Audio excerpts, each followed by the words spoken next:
On this, I'm joined now in the studio by the ADC chieftain and former Director General of Nigerian National Radio, FRCN, Dr. Ladan Salihu. Doc, good to see you again. Good to see you, Charles. Now, your party has accused the Tinubu administration and APC governors of diverting more than 800 billion naira in FARC allocations towards preparations for the 2027 elections. This is an extraordinarily serious allegation. What hard evidence do you actually have? Thank you for having me, Charles. Let's begin by stating the facts that these figures were not concocted, these figures were not manufactured, these figures were extracted from, an existing international agency report, the World Bank. And we have our sources in government. Government does not operate like a cult. Even as they think they have control of the structure of government and governance, within the system, we have people that, feed us, credible information. And what we are saying is that the issue of this 800 billion naira is a very serious matter. You're talking about you're talking about funds belonging to a sovereign state that is groaning under intense hardship, stressed by poverty and deprivation. So what we are saying is to deny, we expect that the government will deny, Charles. They should go a step further and let's have full disclosure on these figures. This government cannot be trusted. Why should we trust a government that has faulted and has given us every reason to doubt their integrity in the past? Well, let me just be clear on something. Are you alleging direct criminal diversion of public funds, or are you arguing that governments are using state resources indirectly for political mobilization and incumbency advantage? Because those are two very different accusations. It's a combination of the two and more. Because when you have a government that believes that it can translate the commonwealth of the republic and, preside over it and operate like an empire, with the emperor sitting at the top, with the National Assembly, resonating and answering to his chorus, they can do anything. And nobody seems to have the guts and the temerity to tell the government from the inside to apply the brakes. And so we don't trust the government. That's what we are saying. There should be full disclosure. There should be a forensic audit that will tell Nigerians that these figures, are debatable. When you talk about the figures that you said you got from the World Bank, does the World Bank say that 800 billion naira has been diverted to politics? The World Bank said 800 billion naira has been diverted. How and where is it diverted to? It's now left for we Nigerians to ask and to know and to demand answers. We are convinced as a party that when you have a government that is desperate to be in power, when you have a party that is so animated with the desire to cling on to power at all costs, and a president that sees nothing in the horizon more than the power and the need to remain absolutely in control, everything goes. And so what we are saying is, look, this government has borrowed how much, Charles? 30 billion in the course of 2 years. Just this week, we're talking about the same government approaching the World Bank for another 1.25 billion naira loan. When you take this into, economic parameters and try to contextualize it vis-a-vis the revenues that you get from customs, from the Federal Inland Revenue Service, and the revenue that is accruing from oil subsidy, you ask yourself, where are these monies going to?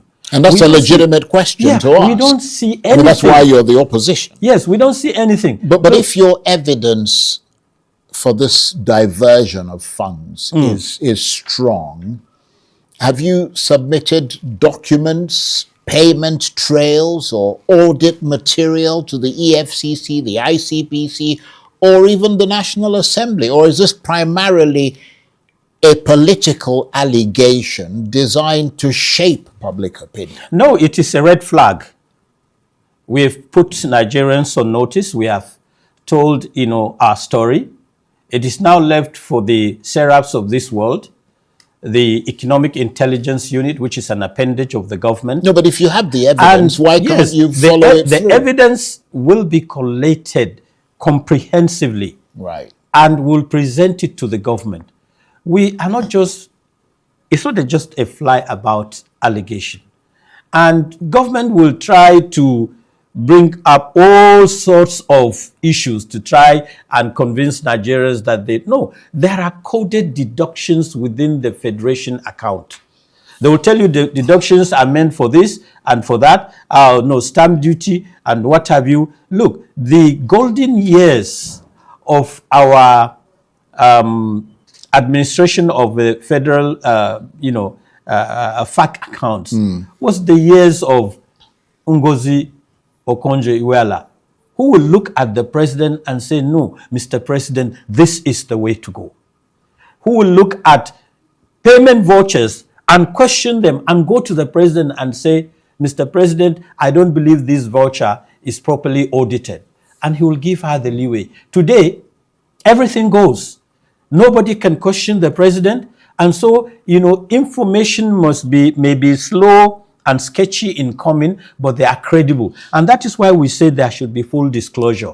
Come clean, and then we will celebrate you if you are, found to be clean. But we will not keep quiet at a time when what I perceive as literal economic recolonization is upon us as a nation. Well, the government says the ADC is simply trying to weaponize economic hardship for political gain.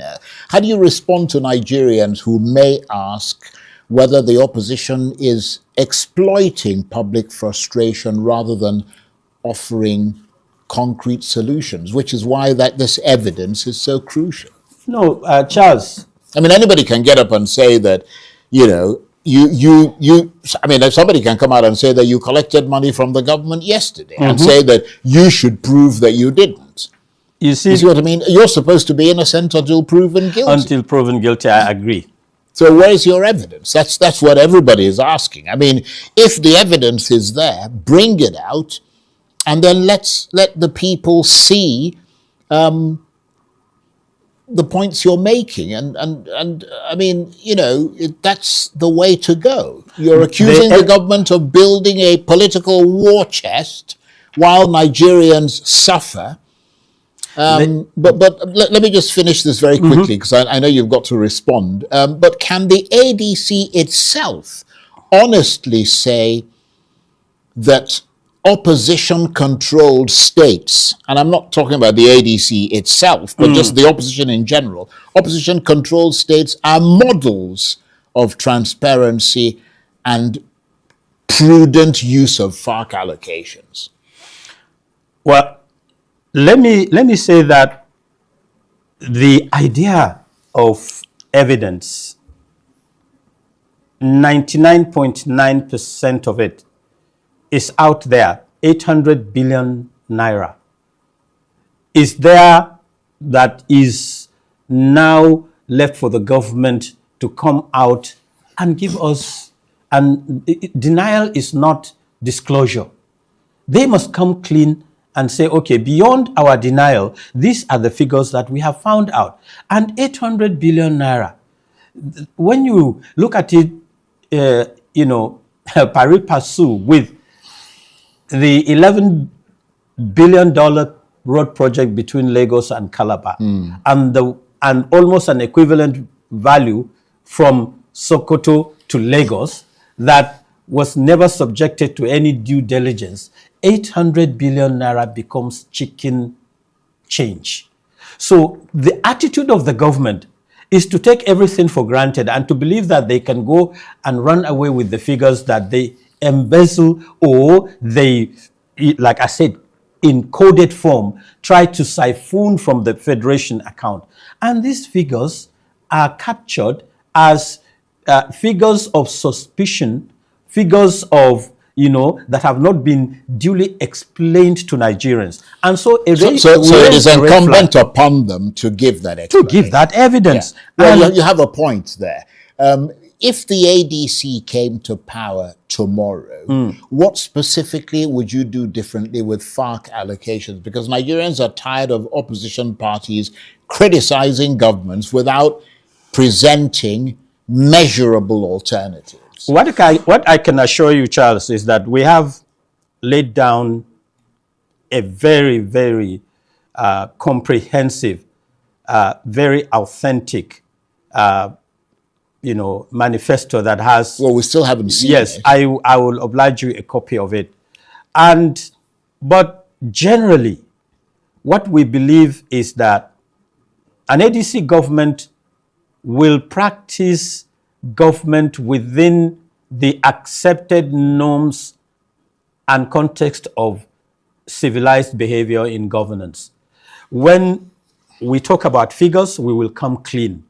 When we employ people to man the commanding heights of the economy, we will bring people that have pedigree, that can be trusted to run the economy. The way that can be done is for your party, whilst demanding transparency from the government,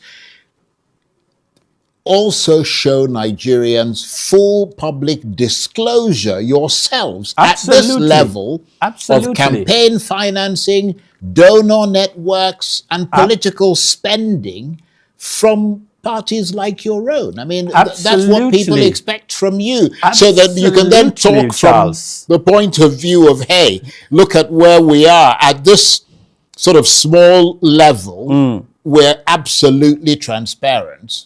That gives you the moral, authority to go and criticize someone else. Because the argument that I'm sure you've heard it before is that all of you who are in the ADC, many of you were in the PDP.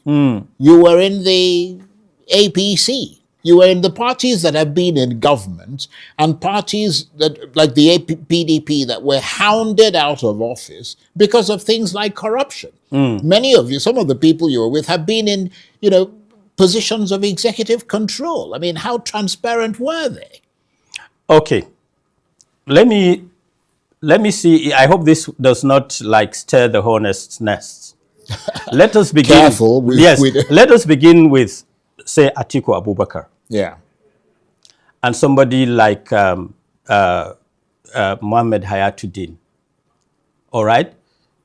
Atiku Abubakar, 11 to 12 cases from the lower courts to the Supreme Court. All manner of allegations and, tantrums thrown at him to convince Nigerians that he is a corrupt including by his former principal. Yeah.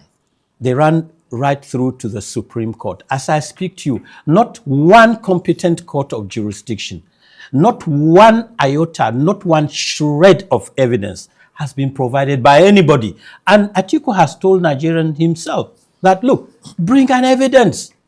We cannot just deal and talk about people based on conjecture, based on impressions and perceptions. Those that you see in the ADC today are people that, may have been in other parties, but their conviction and their pedigree has never been put to question. Politicians no, not all of them, Charles. You get it. But I can tell you that the majority of people in the ADC today are people that have conscience, that believe in a Nigeria that can be better, a Nigeria that can work. What I try to understand, because we're fast running out of time. Yes. What I want to try to understand is, are you saying that categorically people in those positions, never mind whether they were found guilty in court or not, just the fact that somebody wasn't found guilty doesn't mean that their hands are absolutely clean. Yeah. But the question I'm asking you is that if you look, for example, you talked about the diversion of funds to be used in politics by the APC. I mean, are you saying that in primaries that have been held over the years, I mean, primaries that we all know have been monetized, that a lot of these people in your party have never used money to try and co-opt people to their side? I mean, come on. Look, Charles, I'm going to send you a video clip after this program of how the practice and theory of monetizing politics has been started as we speak by the APC.